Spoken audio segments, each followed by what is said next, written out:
This is Between Hook Sets. I'm Jason Walter from In Through the Outdoors with my partner in slime, Kurt Underhill from the Fishing Crew. Man, that was an ice fishing hook set. It's too early for that. It's like 90 degrees here in Pierre. I'm going to call it a vertical walleye set. Not quite ice fishing because I'm transitioning here in my mind because we're going from 80 to 50 with 20 degree overnight lows. So, I'm just, I'm thinking ice fishing now. A lot of other people are thinking just a little too early. And I'm thinking maybe it's a little early right now, but I'm headed to the river because the big fish are biting. And I'm going to be standing over the side of the boat. It's going to be right here. You saw our good friend Josh Bible got his brother personal best last weekend, 11 pounder. So yep, it's fantastic. They're hitting, so they are. We were on the way.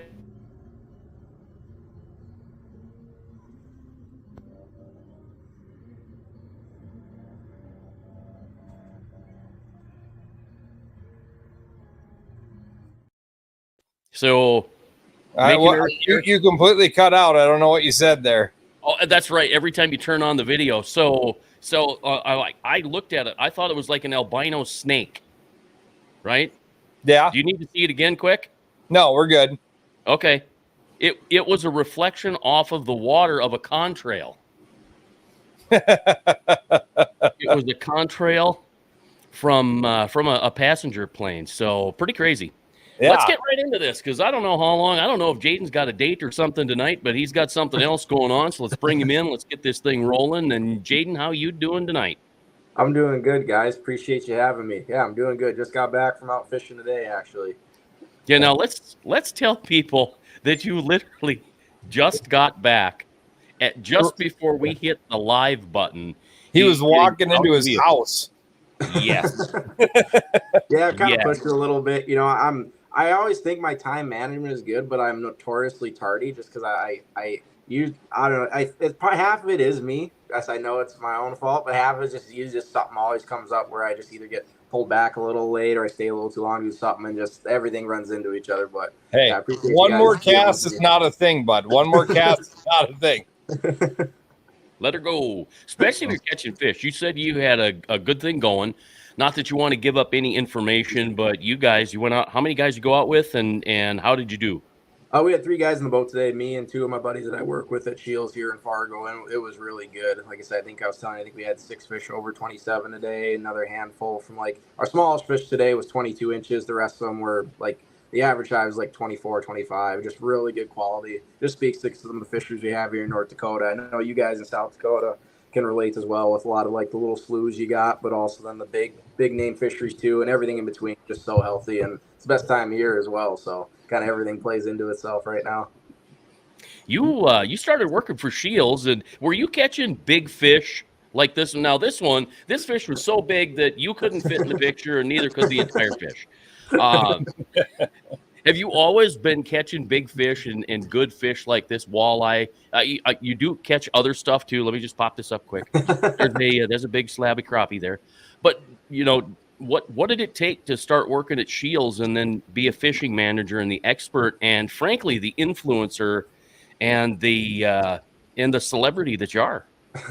Well, I don't know about that. I always just say I'm just a guy who likes to fish, and I appreciate everyone likes to follow along or reaches out to just talk fishing. I've been working at Scheels for 10 years now. It'll be 11 years here this next March. I started just when I was 17, just as a part-time job in high school. I knew I wanted to do something involved in fishing, and I always say it's funny I got started at Scheels because I couldn't figure out the application process at Gander Mountain. At the time, I preferred Gander Mountain over Scheels because they had more margin and stuff that kind of fit my budget. But all's well that ends well. So yeah, I worked part-time for a couple of years throughout high school and then going into college. Found out college really wasn't for me, so I kind of pushed all my chips in to Scheels, and it's worked out really well. They believe in me, and I'm appreciative for all the opportunities and doors they've opened for me. Not say I haven't done a lot of work on my own end, but I'd be lying if I said I'd be where I'm at without the career path, I was given and had the opportunity to walk. So really thankful for Scheels and everyone else involved with that. It's impressive. Yeah, thank you. Appreciate it. And I got a couple buddies that work for Scheels down in Sioux Falls, and everybody just kind of thinks you're a retail guy that stands around and works the store. But once you know the ins and outs of Scheels a little better, that's an impressive company to work for. Like No, that is.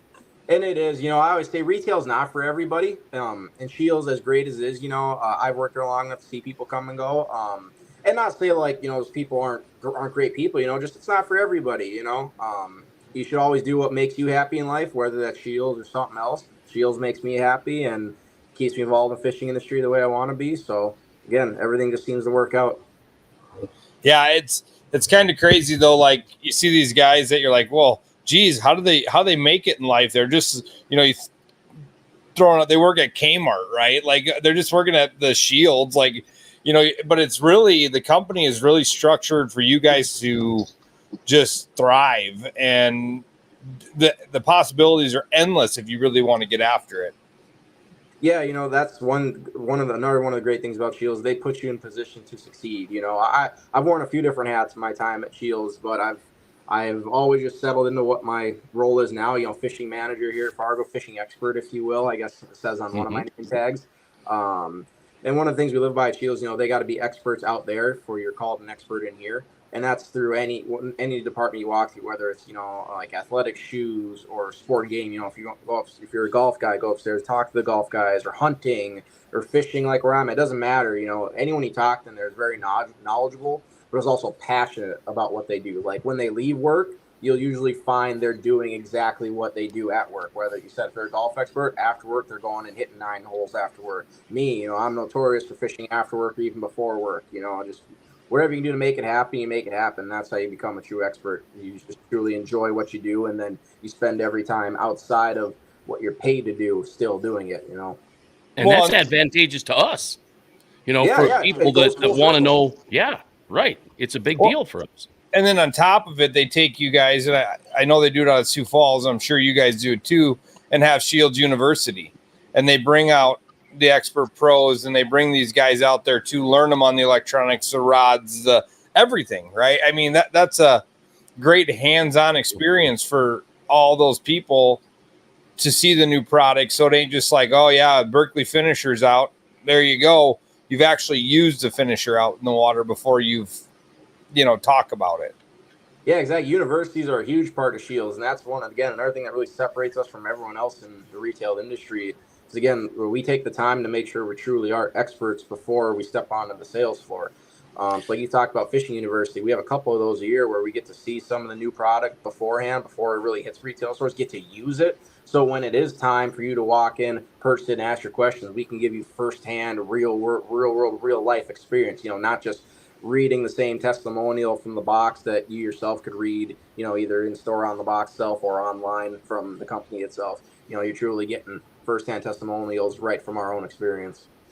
And you're working with like Johnny Candle, Dennis Benz. Who else have you had? Jason Mitchell. And I mean, right. Like at some of these universities, I've had the pleasure to hop in the boats of guys like Mark Ports, guys will fish with John Hoyer, Corey Springle's been there, Dwayne Helm's been in our fishing university. So like the top guys in the industry, we're getting to learn and talk directly with them, which is pretty cool. Because again, that translates directly back to the customer and gives you the best experience possible. So then you have the best experience on the water when you spend your time doing what you love to do.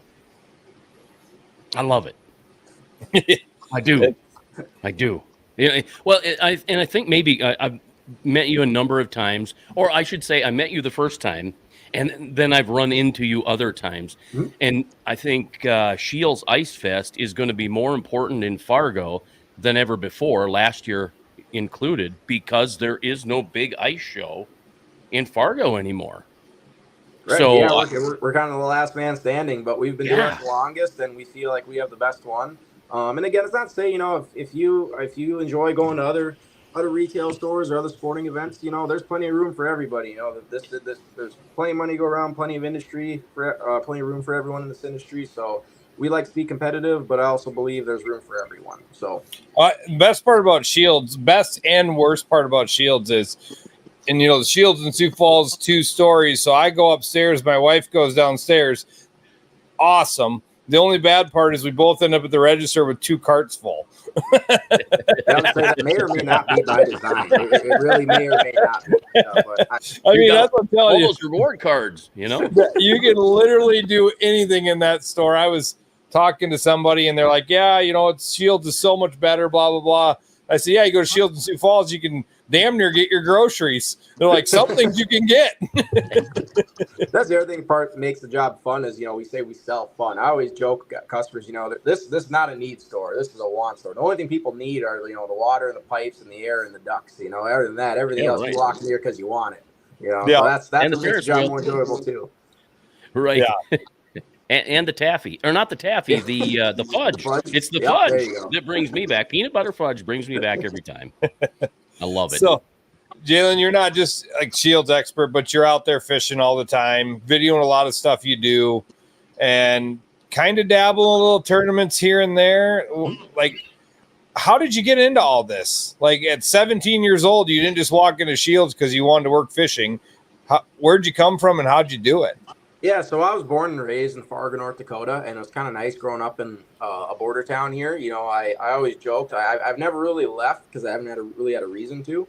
I have great fishing all 4 directions I go, and I feel that's helped make me a really well-rounded angler. I'm not the best, but I feel like I can hold my own in a variety of situations for a variety of species. I go east in Minnesota and fish clear water, pressured walleyes. I grew up fishing a lot of panfish, and Ottertail County is my backyard. And that's kind of the crown jewel of pan fishing in Minnesota. A couple other great places too, but I'd put our area against anywhere else.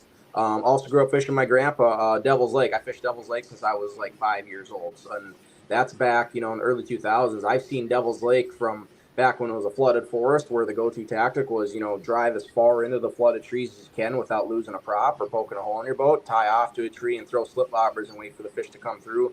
And I've seen the water levels fluctuate up and down to kind of what it is now where it's stabilized out. And there's still some of those timber and tree patterns, but they're just not as prevalent as they once was. But now with that, I've also seen weed beds come into place. As the water's stabled out, you have perennial weed beds that come back year in and year out. You have old structure like old road beds, culverts, ditches, drainage, house foundation. It's endless. And that's why Devil's Lake's personally my favorite place to fish. But then I also got, to the west of me, I got, slough country, prairie potholes. I've seen giant walleyes come out of 500-acre, duck sloughs. And then I go south to South Dakota once in a while too, kind of the same deal, that prairie pothole region. So I like to get around. That's kind of why I've stayed where I'm at. And it kind of plays into who I am. I love fishing, have since I was a kid. Had some really great mentors that instilled that in me from day one. I can remember my earliest memory fishing was 2 years old off a little bridge catching bluegills, like a lot of people, kind of that gateway drug to fishing. Sunfish off the cabin in Minnesota off the dock with Grandma would give me a can of corn. And I'd go sit there and the sun would get up and I'd fish under the pontoon and slay the bluegills. Yep, I was the same way. I'd get up early in the morning. My grandma and grandpa's camper in our campground. I'd wrap 2 hot dogs from the fridge in paper towel, keep in my jeans pocket. That was my bait for the day. And I wouldn't come back until the sun went down, or I'd come back to get more hot dogs for bait. That's how I grew up fishing. Yeah, I don't know if Grandma ever bought me worms, but I guarantee you I wrecked her on cans of corn. She would just give me a can of corn, and there was no Tupperware back then. Here you go to the dock, and I'd fish all day, bring it back that night. She'd put some plastic on it, maybe a little water in it, put it in the fridge, and that was next morning I'd get up and go down and do it again. Yeah, so I guess kind of continue to really answer your question. I've always loved fishing since I was a kid and was always really into it. And I always knew I wanted to work in the fishing industry somehow. Just even as a kid, I learned early on, just from watching people around me. I never wanted to do something that I didn't enjoy. I noticed people who were kind of just going through life, going through the motions, and not really getting a lot of sense of purpose or value out of doing something they didn't do.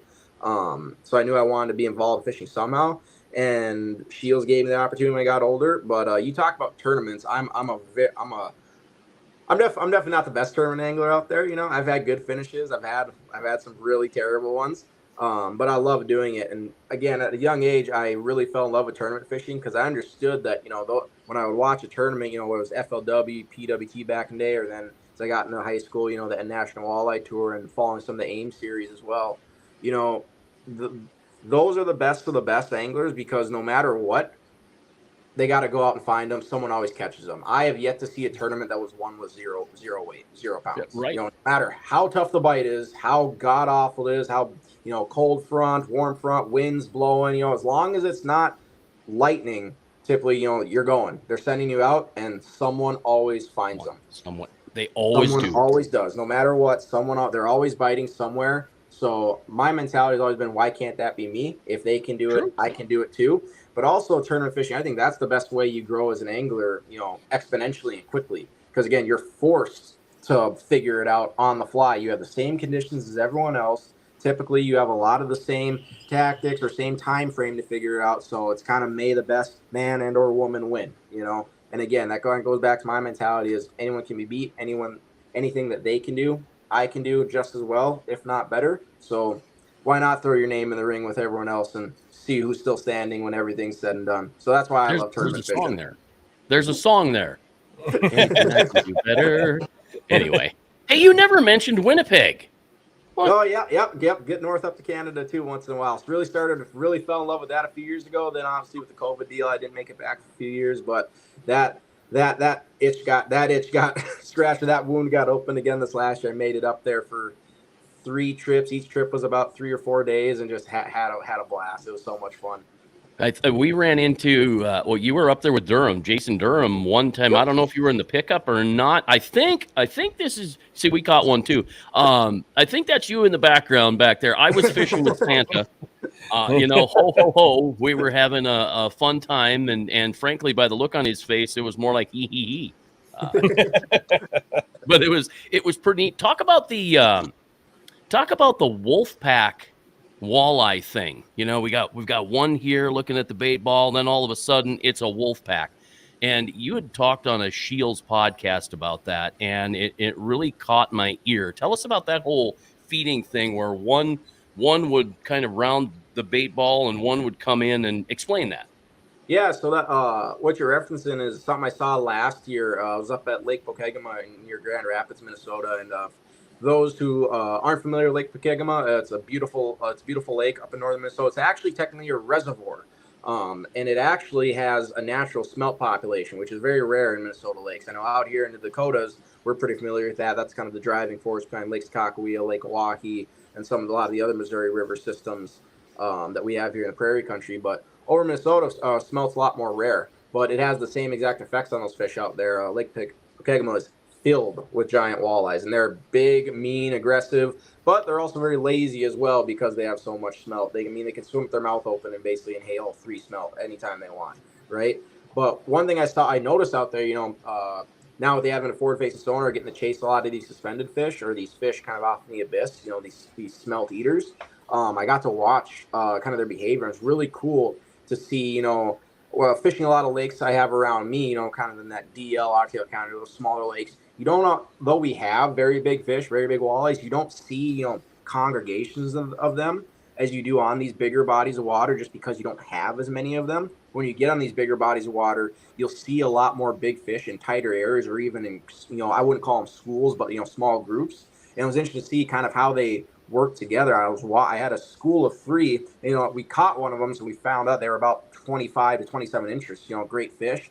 And I was watching them work a bait ball. I'm pretty sure they were smelt, could have been perch, but that's neither here nor there. But the biggest thing was you'd see like 2 of them kind of just, encircle the bait, get them really ball up tight. Then you see one come out of nowhere just through the middle of them and just inhale a ton of bait. The baits will kind of break off in different sections. Well, then you'd see that one that ate and another one kind of, again, round them up again, kind of tighten them up, and you see as another one starting to come through and feed. So it's just really cool to see something you didn't think happened as much.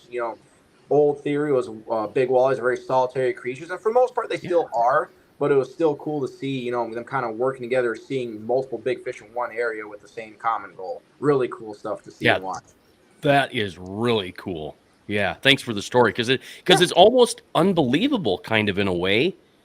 With what I've seen on the live sonar, yeah, I see that it's possible, but and I don't know if my picture here I just threw walleye into a screenshot that I had from a fishing trip out at the river, where they are kind of on all sides, and then you see that. I wouldn't even know what to do. I would be so glued to the TV that I couldn't take my eyes off of it. In that picture you showed, even though it is maybe a little generic, it's another great example of something I look for. Not everyone may not have forward-facing sonar, right? But if Right. you're off in that deeper water, you're finding big schools of bait like that. A really key thing to watch for is if you start to get to a section where you're seeing it's kind of broken up in section, it's not all one big mass anymore. Well, they're like that for a reason. Something's feeding on them, something's pushing them apart, causing them to break up. Because Sure. there's no sense in that bait, breaking off into smaller subgroups. That defeats the purpose of safety. Strength in numbers, kind of what a lot of the bait fish in our lakes live by. When you start to see them get busted up like that into different sections, even though you may not see it on your initial imaging drive through, there's definitely some kind of predator fish around feeding, because that's exactly what's causing those bait schools to break up like you're seeing in the different sections instead of staying in one big individual mass. That I never thought about it that way. That's 100% makes 100% sense when you say that. And when we're on the Missouri River here in Pierre and Lake Oahe, you see miles of that stuff, but then you find them random breaks it or whatever. Well, that makes sense. And before forward facing sonar, sometimes you don't mark fish on that. Mm-hmm. You just don't see it because there's so much bait down there. Well, now it's probably a spot to stop and target. Yeah, and another good example that was just this last summer back in early August. I was up at Lake Sakakawea for a week after the National Walleye Tour was there. We all saw how that ended. The fishing was phenomenal for those guys there, right? A lot of great fish in the system. Well, I'd found an area where they were for like 2 miles. You would drive and just mark bait consistently, right? Anywhere from like 25 to 45 feet. Well, and this is how I utilize side imaging, down imaging, as well as forward facing sonar, where I'll cruise through with my big motor, use the side and down imaging, go about anywhere from 2 to 5 miles an hour, try to cover water as best I can. And I'm seeing that consistent, smelt schools. Well, then I found about a 200-yard area where they were broken up again. That's when I put my trolling motor down, forward facing sonar, and really started looking around. And that's where I saw groups of walleyes feeding. So that's way, again, you just make it so much more efficient. Instead of fishing, a huge 2-mile stretch, I was able to just break it down and only focus on kind of that juice area, that term everyone likes to use, just that 200-yard stretch where all the fish, or at least the active, aggressive feeding fish, were willing to eat a bait. Man, that's the fun fishing time right there. Yeah. When the fish when they're feeding, and that's something that I've had to learn, and maybe you've learned it over the years here too, and maybe more now than anything with live sonar. When I go out fishing, I'm taking minnows, I'm taking worms, so I'm looking for that feeding bite, but it's the reaction bite that really saves the day, isn't it? Mm-hmm. And that's one thing I focused on the last few years, especially having forward-facing sonar with our advantage now, was aggressive fish. Before forward-facing sonar, it was always never leave fish to find fish. Well, you couldn't see underwater, right? For the most part, right? I'm not talking about underwater camera. We're talking about seeing up to 100 feet in front of us at a time and really covering water. Well, before it was, you had to fish through a lot of areas, and what hung you up in areas if you caught fish. Well, now I've kind of realized the forward-facing sonar is a lot of times those you got in front of the most aggressive fish possible. A lot of those tacks where you were burning through, covering water as fast as possible.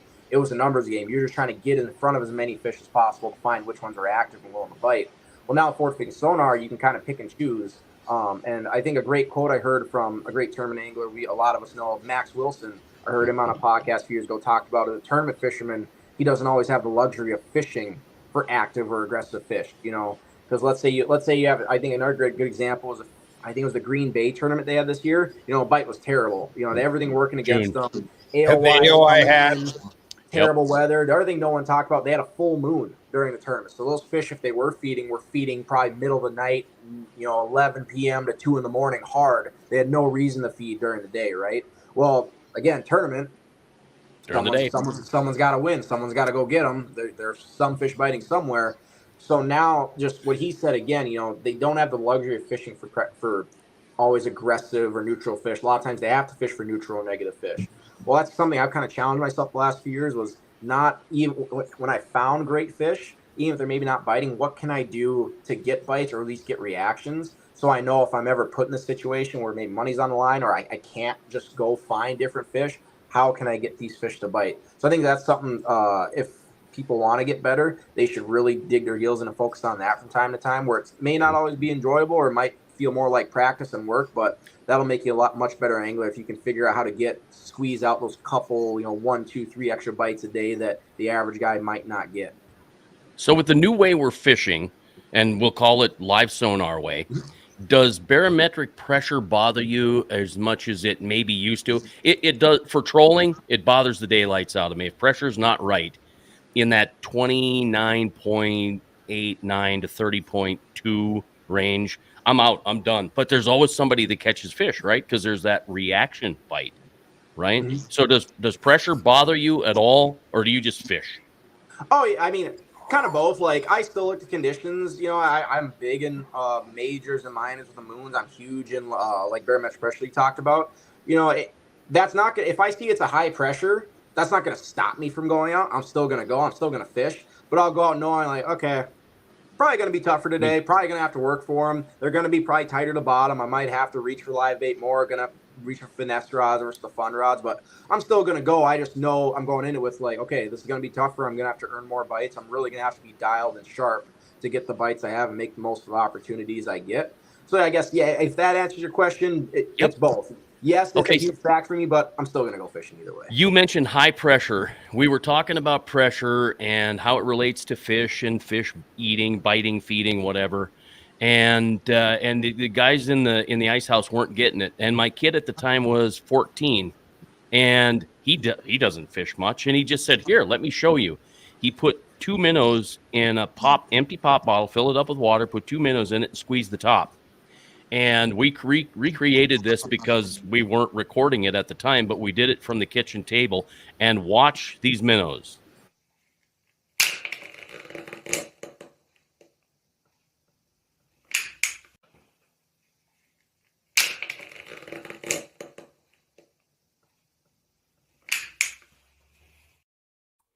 So, boom. You put pressure on that, and do you see those minnows sink?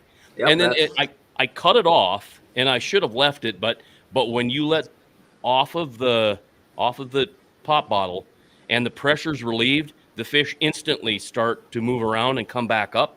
But there's one section, and I cut it out, where I sit there and I hold it, and those fish don't move.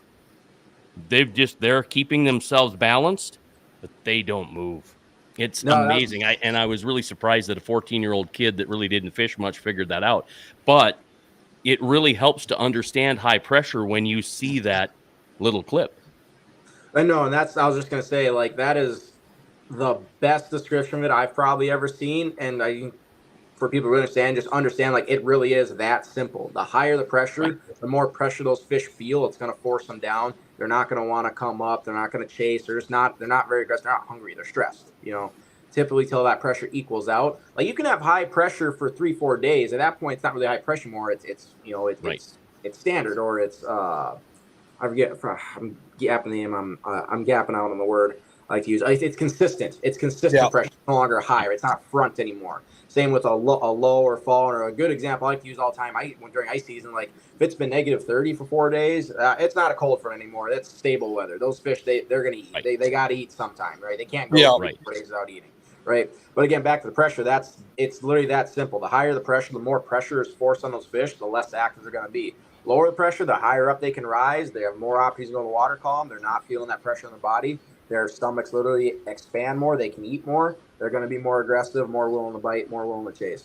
Yeah. I think it was Brian Brosdahl that brought something up about high pressure fish, how they get forced to the bottom, but then after a while, if they feel hungry or they're uncomfortable, they will come back up off the bottom, and that's where you see them in the upper third of the water column, because they're getting relief from the pressure. It's interesting. High pressure forces them down.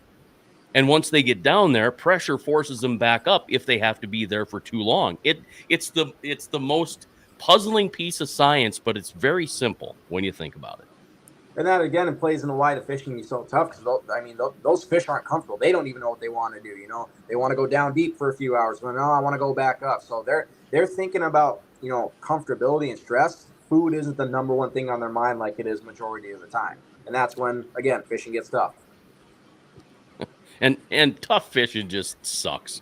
Like yesterday, we had the most calm day, and those glassy days where the water is just as flat as glass, they're just not the best fishing days for walleye.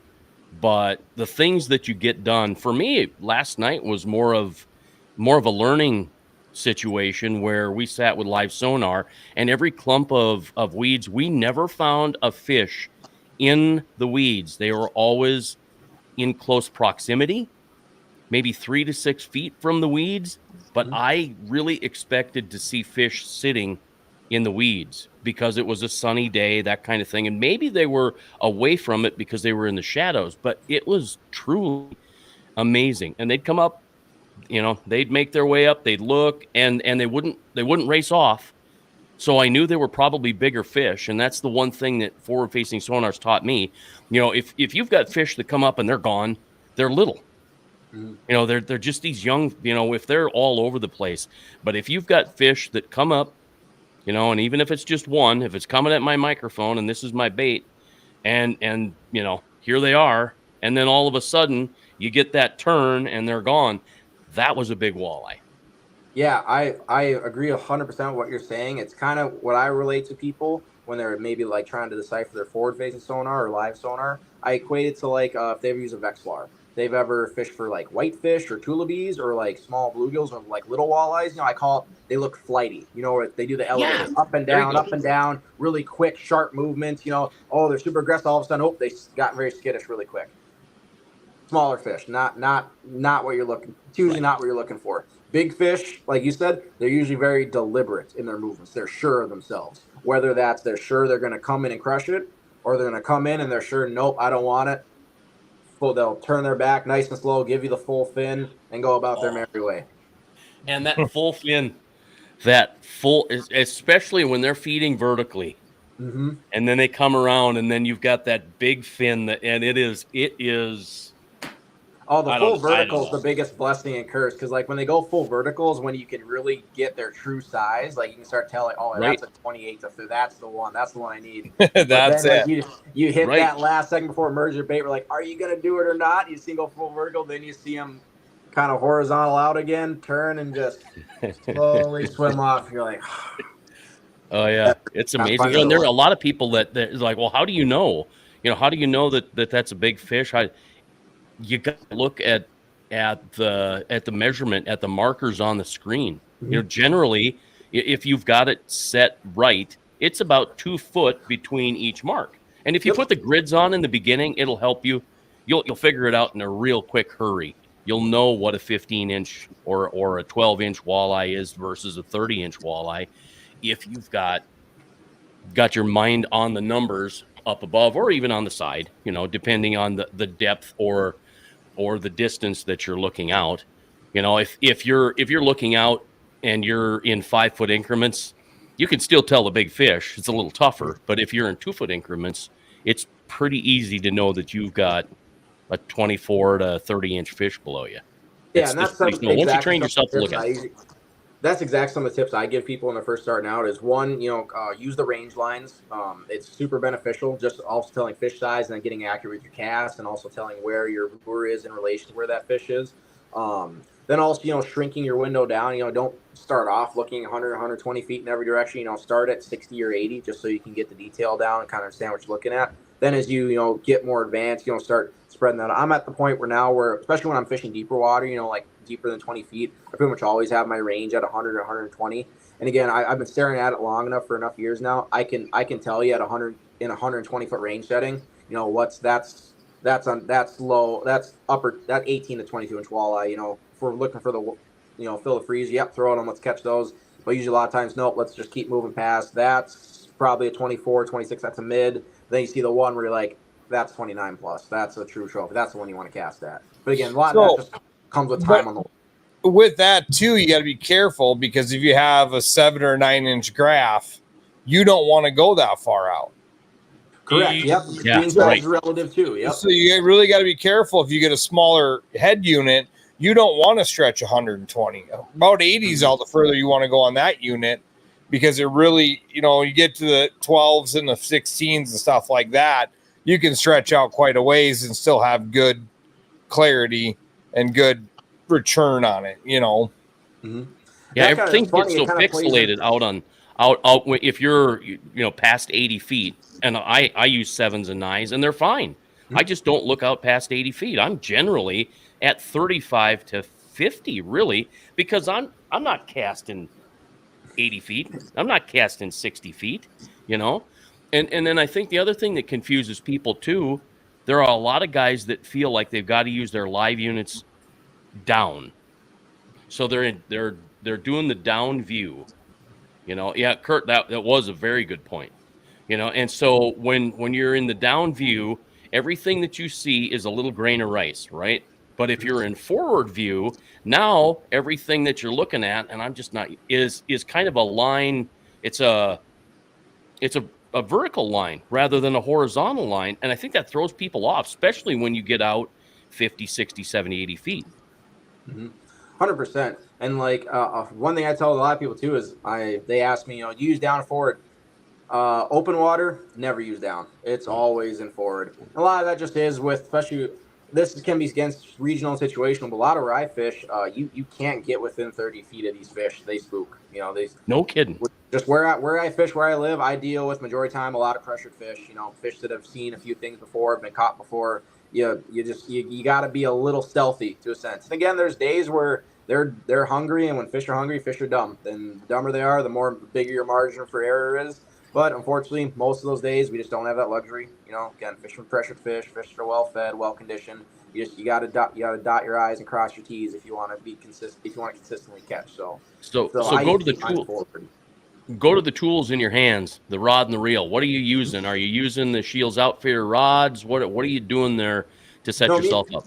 me myself, I'm sponsored by Two Brothers Innovations. It was 2B fishing rods as well as Elliott rods, which are actually underneath the hard and soft fishing umbrella now. So same brands like Acme Tackle, Beaver Dam Tip Ups, anything underneath the hard and soft fishing umbrella now includes 2B fishing and Elliott rods. And I've been using them pretty exclusively now for the last 4 years, and I've been super happy with them. But again, working at Scheels, I tell everyone there's great rods all over the place. There's great rods for $30. There's great rods for $600. Kind of, what fits your budget? How much do you like to? Nope.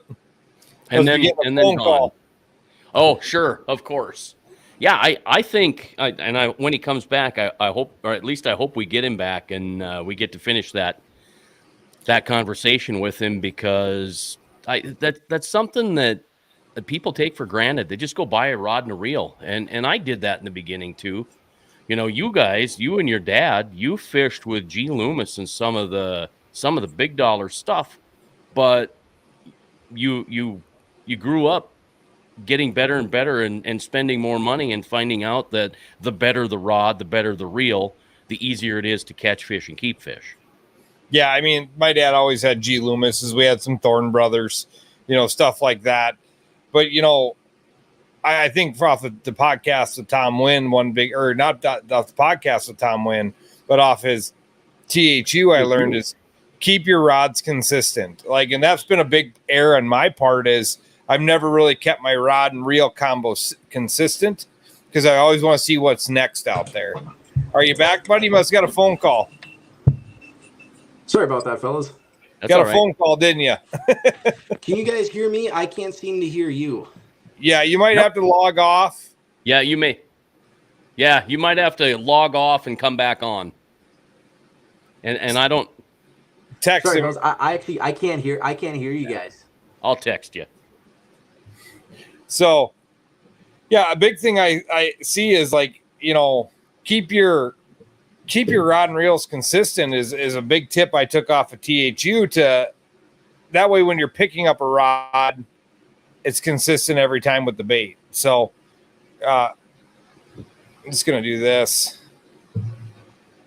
There we go. Be able to get him back there. Can you hear us now? Sorry, fellas. If you can hear me, I don't know what's going on. I still can't hear you guys. I have one idea. I could try this. I sent you a text, but he can't hear us, so let's do this. Let's here.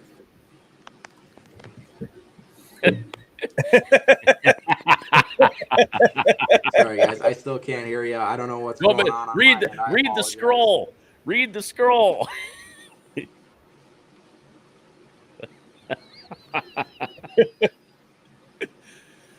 Yeah, maybe he can't see it. Sorry, guys. I'm struggling. If it's not fishing technology, I'm actually a little technologically illiterate. I can't lie. I love it. Here, let's do this. I'm gonna do this. Let's try this one.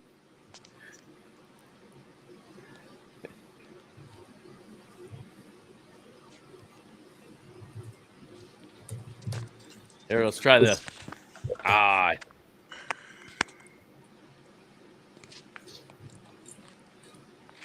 No, now he's gone. You know, hey, it's live. You know, what do you do here? You just you go with the live deal and see what happens. Can you hear us now? Can you guys hear me? I can hear you. Can you hear me? There you go. We're We're giving you. One second. Sorry about that. That's all right. So could you not see the banner going below the screen that I just popped it on right now? No, okay, yeah, now I can see it. Yeah, I can see Okay. that. Sorry about that. No problem. That's why it's live and it happens. But you're talking about your rod and reels. You're using the 2B fishing, and you told people there's good reels at all rod and reels at price levels. But Yeah. Again, That's what I talk about all the time. Like, guys, like I one of my jokes I use again a lot when I'm like, people still to this day catch fish with a rope and a hook made from a stick. You know what I mean? Like a tip up's a great example. People just haul fishing with a line. So like you don't need the fanciest stuff on the market. I choose to use Elliott rods are a higher end rod. 2B falls right in suit. I choose to use that stuff because this is my passion. This is what I enjoy doing. You know, I don't look at it as spending my money as more as I'm investing my money into what I love to do day in and day out. Right. So that's where it makes sense for me. You know, if you're going out fishing twice a year, I don't expect you to shell out $500 for a rod and reel combo. That just doesn't make sense. Now, if you want to, be my guest. I'm not going to stop you. But that's where, we might find something just a bit more budget friendly that gets the job done and is still going to have you enjoy your time on the water. So that's one thing I tell a lot of people when they ask me this question, what do I use? Here's what I use. It's not for everybody. If you want to use the same stuff, great. I think you'll have a great time and have a lot of fun doing it. But it's definitely not necessary to have a good day on the water. I think confidence is huge. So you've got a Zebco combo that your grandma and grandpa bought you for $14.99, right? Zebco 33. And you caught fish off and it was great.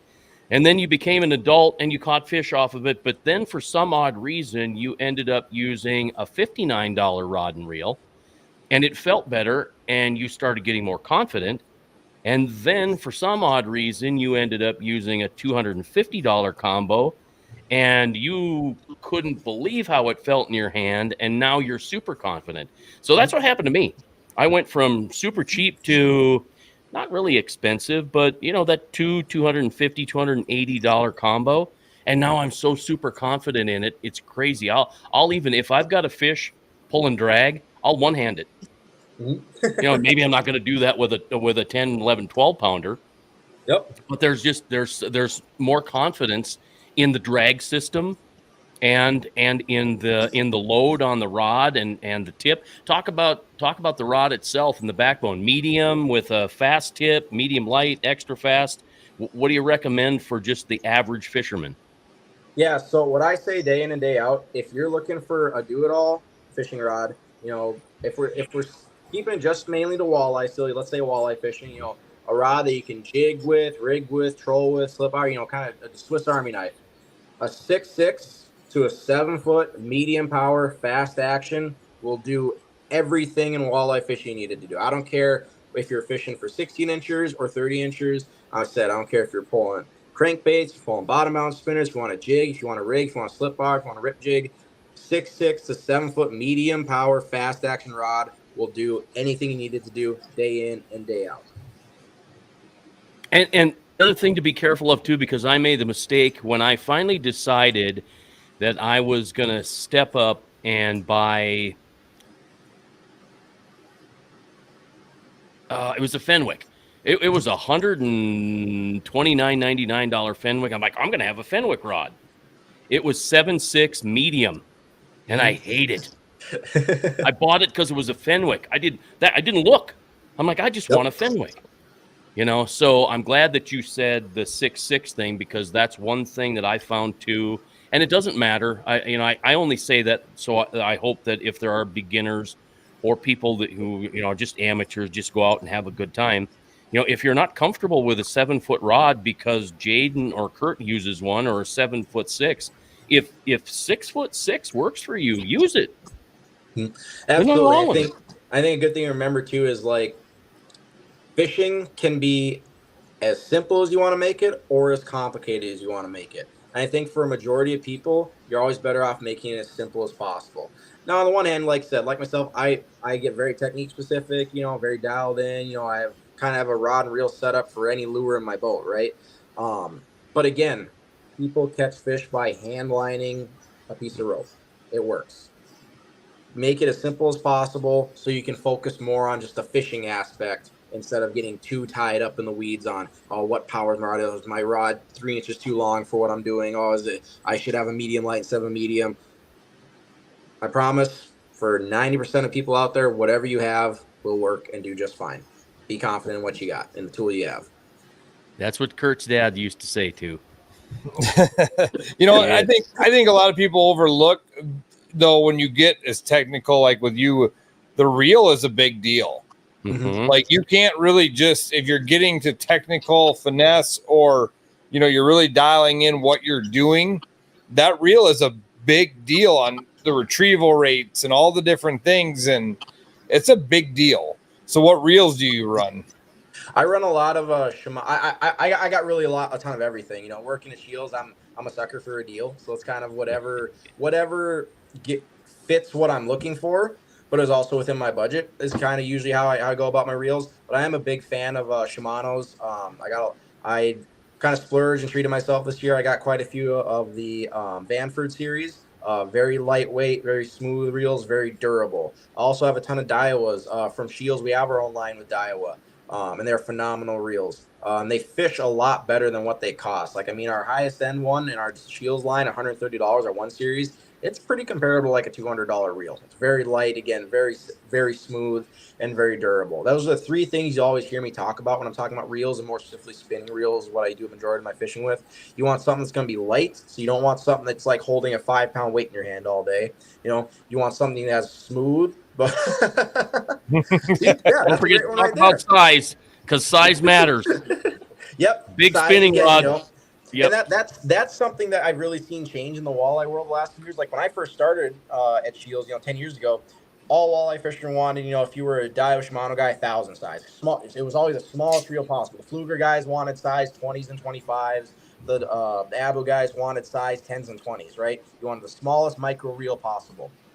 Well, walleye fishing has kind of shifted the last, I'd say, like 5 or 6 years, where we're utilizing a lot more aggressive tactics, a lot more power fishing, right? Well, now in that aspect, and also with forward-facing sonar, making accurate casts. If you miss on the cast, you want to you want to get in as quick as possible and get back out to those fish. So what I've seen is it's shifted to a lot more larger size reels with higher gear ratios. Before it used to be those 1,000, 2,000 size, or those 20, 25 size with 4 to 1, 4.9 to 1, 5.2 to 1 gear ratios. Now it's 2,500 to 3,000 size reels, size 30s, 35s, even 40s. With 6.2 to 1 is kind of a standard now. Even I know Abu Garcia has a Revo Rocket, which has a super high gear. I think it's something ridiculous, like 8.2 to 1, 9.2 to 1. It's an insane line retrieval ratio. But again, that's how things have evolved and changed. But the other part of that is too, the materials have gotten better. So you can have these oversized reels, but they're still as light as a feather. You can hold them all day, and it's not going to wear on your wrist or wear on your body, especially if you are doing aggressive like snap tactics, like snap jigging or rip jigging. Love it. And it gets so technical. I mean, like down to, guys talking about their lines and, when I grew up, it was mono. And then I remember when spider wire was a thing, and my dad put that on the rods, and we threw that away about after the 3rd trip when they had all the guides out. And then we went to fire line, and then it was always fire line. And now it's, Power Pro. Now it's fluorocarbons, and it's all this different stuff. But if you're just getting into it, like you said, go talk to a Scheels fishing expert. They're going to walk you through, get you that 6.6 medium fast with probably some 10-pound or 10-pound mono on it, and you're going to be good. Like you can do it with that. People did it that way for years. I mean, I was fortunate enough to fish with Bob Prop Sr. quite a bit. Legend. And that guy would legend right there. That guy would outfish all three of us combined. And you want to talk about garbage? Like he had a 6-pound strand. Oh, he had literally a 5-gallon bucket with rusty hooks, and that was what he carried around. Halftime he had to dump the water out of it, and he would fish with that. And I remember one day, I kid you not, me and Senior go out fishing, and I'm like, we're pulling floating Rapalas, and I look over and I go, "How you tie that, Senior?" He literally just loop knot like 5 times. He goes, "It's the only way I've ever tied a knot." There was no fancy knot tie whatsoever. And that guy would catch fish in a gravel parking lot. I mean, he literally did. I go down another road to Senior. We're coming back from a tournament. My buddy posted a picture on Facebook and we were coming across the bridge in Chamberlain. I call him. I go, "Are you on the bridge in Chamberlain?" He goes, "Yep." I said, "I'm going to stop by. I haven't seen you in a long time." So I whip in there. I go down. I go, "Senior, just stay in the truck because I got to walk down these rocks." And Senior's like, "Nope, coming with you." He marched down the rocks with me. I thought he was going to break a hip, and I didn't know how I was going to carry him out of there. We get down there. My buddy's got a crappie rig out, and he's casting a jig or a plug or something. They've been there for 2 hours, hadn't caught a thing. Senior reaches over, grabs his crappie rig rod, doesn't even ask what's on it, starts jigging it. Gets it in, casts it back out, jigs it. He does it about 4 times, and this thing is literally a ball of string with a couple hooks coming out of it. And he caught a walleye. He's like, "Oh, there's one." Like he literally jigged a crappie rig that was an absolute tangled mess. And my buddy sat there the rest of the night and never caught a fish. And he's like, "I tried to jig the tangled mess crappie rig. I couldn't do anything." Like, I mean, Senior could just get it done, but he told me when he worked, he drove around the country in a motorhome with his face painted on the side for Lindy Little Joe. And he said tackle manufacturers hated him because he goes, "They all get these fancy things in a number 12 gold Aberdeen hook and a split shot will catch you more fish." And that was his confidence thing. He always had a gold Aberdeen hook with a split shot. Nothing more. That was it. No, it's funny you say, like, I know a few guys like that too, just guys who are fishy, they just got that touch, or, they're having all the success, and you ask, what are you doing? Like, what's seeking? They're just like, "I don't know, I'm just fishing." Like, they mean it, like they're truly just that either humble or ignorant. They don't think they're doing or know they're doing anything different. To them, they're just fishing. Whatever they're doing different just comes naturally, right? And I know another gentleman who I'll leave his name out of it, but someone who has access to pretty much any tackle you could want, any manufacturer you want. And if you ask, what's his go-to bait, he'll tell you, like, "Oh, if I need to get it done, I'm putting down just a hook and a minnow. That'll outfish anything I got in my box." It's just funny. And a lot of times that's the truth. A lot of this tackle just catches a lot more fish than it does fish. There's a lot of great products out there, but there's quite a few of them too that Yeah. Okay, you brought up tackle and a lot. So what is new out there in Scheels or at Scheels on the shelves for ice fishing that you're pretty impressed with? One company I'm really impressed with has been Northland Tackle. For the last few years, they've really, I say, embraced the challenge that is ice tackle. So I always break ice tackle down as, ice fishing, you can't cast. Everything's vertical, right? So essentially every lure, no matter which way you try to spin it, is essentially a jig. You're jigging. So that kind of limits, kind of the movements. What can you really do to separate yourself? Because ice fishing been around forever. Like Northland Tackle, buckshot rattle spoon, staple ice fishing, been around forever, right? Well, what else can you really do to it? I'm impressed with. They were kind of the first ones to start playing around with sound, right? the glass buckshot. Mhm. Then it was the coffin spoon, I believe last year, the year before. Now this year, 3 new series of spoon. The tungsten buckshot rattle spoon. Very heavy, so you can have a different profile, but also has a different sound. Tungsten rattles against a tungsten body makes a different sound than brass rattles and a lead body does. And same with having a glass rattle chamber with a Pyrex coating makes a different sound than tungsten rattles do. So it's all different. It's unique.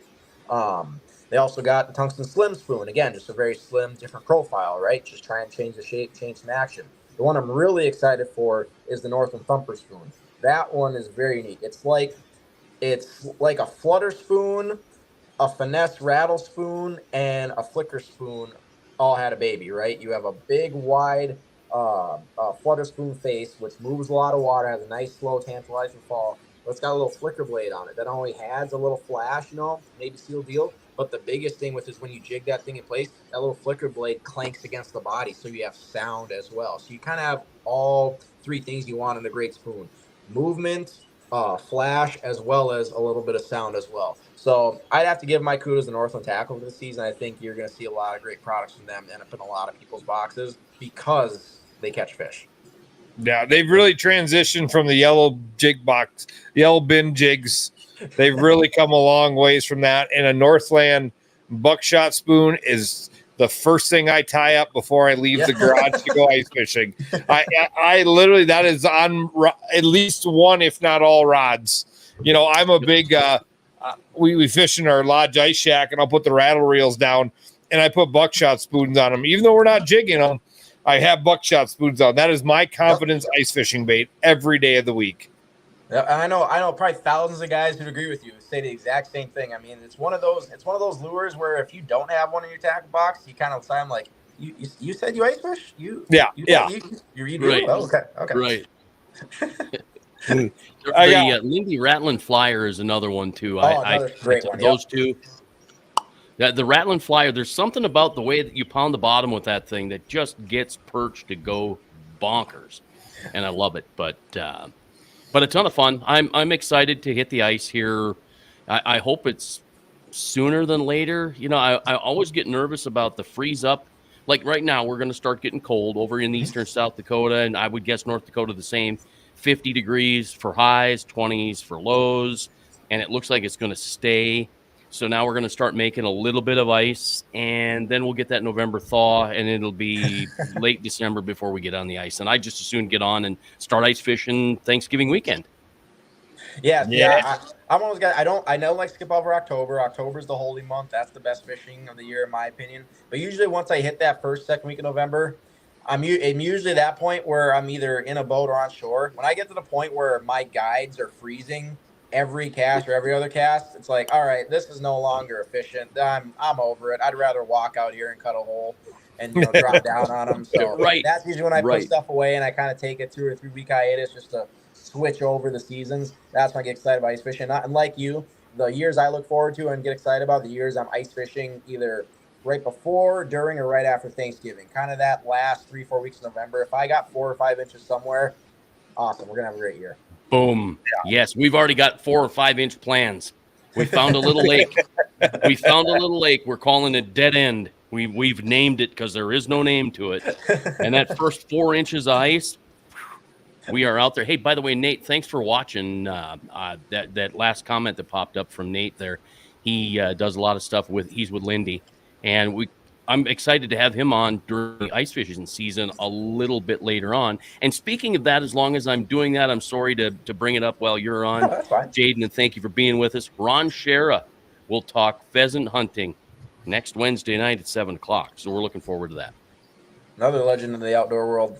Yeah, big time. I got one more senior story since we're talking ice fishing. Yeah. We go out ice fishing one night, and senior would always take the tinfoil off the baked potato wrappers and shove them in his pocket.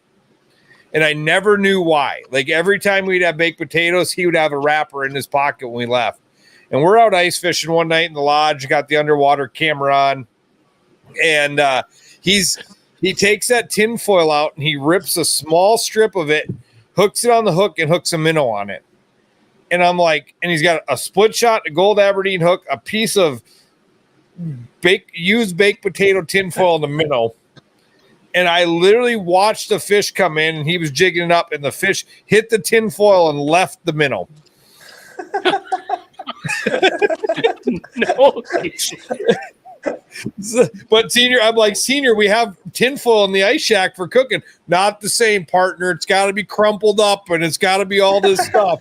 But yeah, he would take that tinfoil and put it on his hook, and I'm like, you're full of it, old man. You're losing it. And I watched the fish on the underwater camera hit the tinfoil, left the minnow, and kept swimming. And I'm like, huh, that just happened. Like, wow. So yeah, I mean, that guy came up with more stuff on no money than anybody. Like, there was never a rod and reel go-to for Senior. Whatever he had laying there, I bet you he was jigging with cranking rods at many points in his life just because he could do it.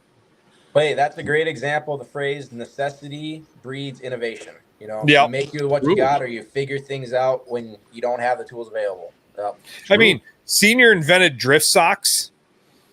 He saw them out in the ocean, brought them back to the freshwater. He invented leg core line. He saw him fishing with weighted line in the ocean, brought it back to freshwater. I mean, saw something and made it work, right? I mean, and we owe half the things we do to that guy in some way, shape, or form. So, yeah, I was proud to be able to hang out with him for quite a few years, and I've got many Senior stories that don't belong on camera. They are write them down. Write them down or start telling them. That's matter of fact, we were talking about a few different things. I'm going to pop this up. Shameless plug. We started putting this bump board together. It is part of the Fishing Crew media package. It's all about the tournaments, and it's out there available now. If you just go to Facebook and go to Bump Board, you can subscribe to it there. But there is a lot of stuff going on in 2025 already. We're wrapping up the 24 open water season, getting into the hard water, but there are a lot of tournament series and leagues and different things that are making up their decisions for 2025. And it'll be on the next episode, or issue rather, of the Bump Board. And I'm going to try to get that thing out here. I don't know if I'll get it out before the weekend because I'm heading to the river to do some fishing, but it'll be out that next week. So probably the 15th of October. So that's coming coming soon, and you can sign up for it if you'd like to do that. We ask that you go to the Bump Board on Facebook. It's very simple, the Bump Board, and that's it. And Jadyn, before we let you go, because I see we're at our hour mark here, when is Ice Fest at Scheels in Fargo? Because I've not found any information on it. Do you have any inside track? Yeah, so you'll start seeing some information come out that here in the next few weeks. Start getting some flyers. We'll start doing some advertising. But this year, Fargo Scheels Ice Fest event will be November 22nd through the 24th, Friday, Saturday, and Sunday. And once again, best deals of the year, right at the perfect time. You should be right either as we're starting to walk on, or we're just starting to get enough ice to start walking on. So best deals this season at the best time of the year.